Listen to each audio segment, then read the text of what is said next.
Anyway, ito na lang kayo. Punta muna natin ang report ni Edniel. Dahil lang AFP at ang US isinama na ang Coast Guard sa ikawalong multilateral maritime drills dyan sa may West Philippine Sea. RH52, Edniel Tarosa. Edniel.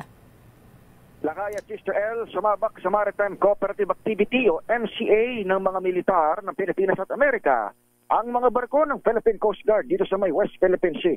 Ayon sa AFP Public Affairs Office, tampok sa ikawalong edisyon ng MCA ang deployment at kauna-unang aktibidad na pinartisipahan ng PCG vessels na BRP Cabra at BRP Suluana.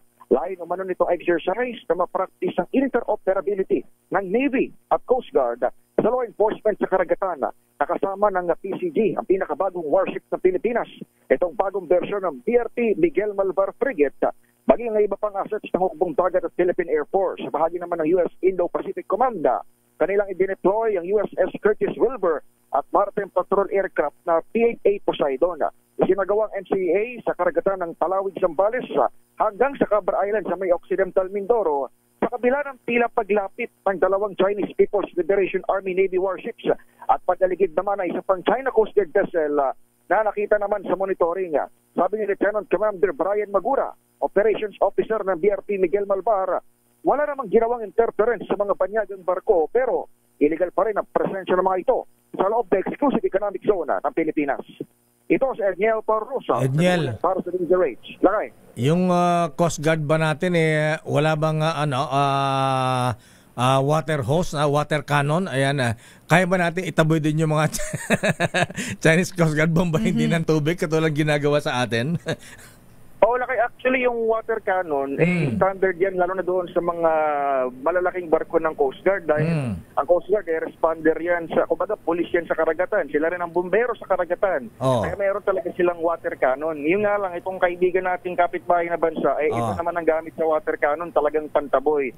Sadyang may sinusunod lang talaga, Lakay, na rules. Itong ating mga kasama sa PCG at syempre sa Philippine Navy na protocols ba sa kung kailan gagamitin yung mga ganito. Pero kung daw nagkakamali, Lakay, may separate statement na si PCG spokesman for WPS, Commodore J. Tariela, na balak ding lagyan ng mga baril itong ilan sa mga barko ng Philippine Coast Guard, Lakay. Coast Guard? Abay, di ba yan, labag sa yan, sa international law, Coast Guard, lalagyan mo ng armas sa Edniel?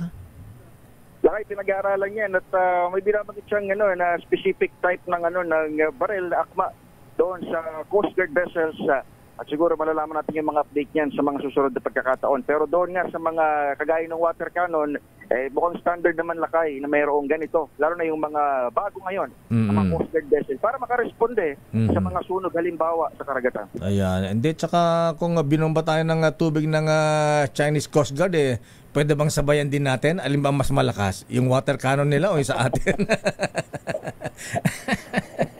Ay, naka talaga. Ang mga Pinoy, Lakay, kilalang matiisin. Ayan.